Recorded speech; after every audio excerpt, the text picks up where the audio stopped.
শ্রেণী গণিত বই প্রকৃতি ও প্রযুক্তিতে বহুপদী রাশি। গত ক্লাসে আমরা 95 পৃষ্ঠার কাজ পর্যন্ত করছিলাম, জোড়ায় কাজ। তো দেখো আজকে 96 পৃষ্ঠা এবং 97 পৃষ্ঠা কাজ করব। 96 পৃষ্ঠা একটা জোড়ার কাজ আছে, জোড়ার কাজটা আমরা একটু পড়ে নেই। জোড়ার কাজটা দেখো কি বলতেছে। 3 চলক বিশিষ্ট একটি সরল চক্রক্রমিক বহুপদী রাশির উদাহরণ দাও। তো আমাদেরকে একটা সরল চক্রক্রমিক বহুপদী রাশির উদাহরণ দিতে হবে এবং 2 নাম্বার 4 চলক বিশিষ্ট একটি দ্বিমাত্রিক বহুপদী রাশির উদাহরণ দাও। তো এই দুইটা আমাদেরকে জোড়ায় কাজ আছে, এই দুইটা আমাদেরকে করতে হবে। তারপরে দেখো 97 পৃষ্ঠা, এইখানে দুইটা রাশি দেওয়া আছে, একটা হচ্ছে x⁻³ - 3x + 1 আর একটা 2x x³ - x² + 3। তো দেখো এখানে নিচের সারণীটি আমাদেরকে পূরণ করতে হবে p of x। তো দেখো x⁻³ এর সহগ কত?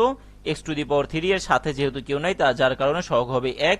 এবার দেখো এখানে কোথাও কিন্তু x² নাই, x² যেহেতু নাই তাহলে তার সহগও নাই, অর্থাৎ 0। আবার দেখো এখানে x এর সহগ কত? x এর সাথে আছে -3, তাহলে x এর সহগ হবে -3। তারপরে দেখো ধ্রুবক, এখানে ধ্রুবক হচ্ছে 1, তাহলে ধ্রুবপদ 1। এবার 2 নম্বর সমীকরণের জন্য দেখো x³ এর সাথে কি আছে? 2 আছে, তাহলে আমার x³ এর সহগ হবে 2। x² এর সাথে কেউ নাই বাট মাইনাস আছে, তাহলে এটা কি হবে? -1 হবে। তারপরে দেখো x নাই, এখানে যেহেতু x নাই তাহলে তার সহগ কত হবে? 0 হবে। এবং ধ্রুবপদ কত আছে? দেখো ধ্রুবপদ আছে 3, তাহলে ধ্রুবপদ 3।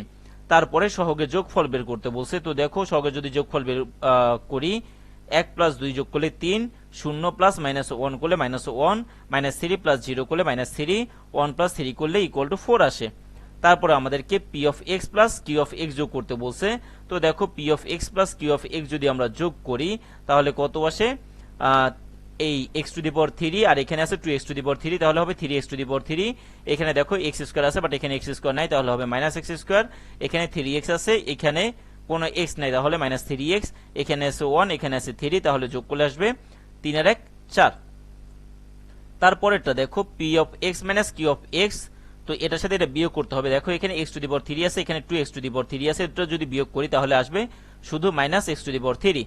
তারপরে -3x আছে বাট এখানে শুধু কোথাও x নাই, তাহলে এটা হবে -3x।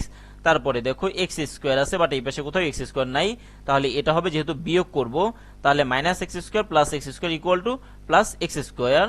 তারপরে দেখো 1 - 3 করলে আসে -2। তাহলে এখানে আমাদের সারণীর কাজ শেষ। এবার আমরা জোড়ার কাজ দুইটা করব। তোমরা যারা এখনো সাবস্ক্রাইব করো নাই সবাই সাবস্ক্রাইব করে দাও। তো দেখো আমাদের সমাধান 1 নম্বর প্রশ্নটা যেটা ছিল তার উত্তর, 3 চলক বিশিষ্ট একটি সরল চক্রক্রমিক বহুপদী রাশির উদাহরণ দাও। তো দেখো সরল চক্রক্রমিক রাশি জিনিসটা কি সেটা আমাদেরকে একটু জানতে হবে।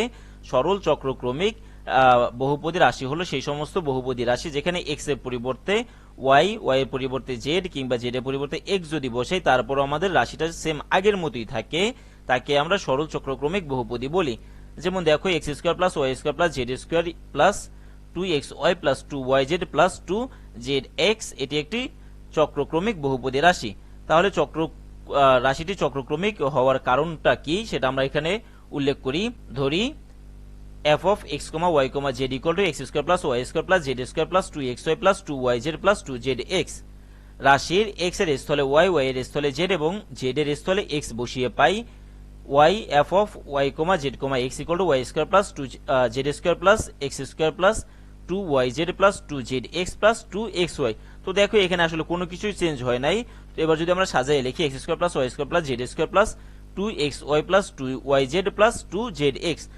তো যেহেতু এটা আমার আসছে, এটা সমান আমরা f of x, y, z বসাইতেই পারি, অর্থাৎ রাশিটি কোনো পরিবর্তন হয় নাই।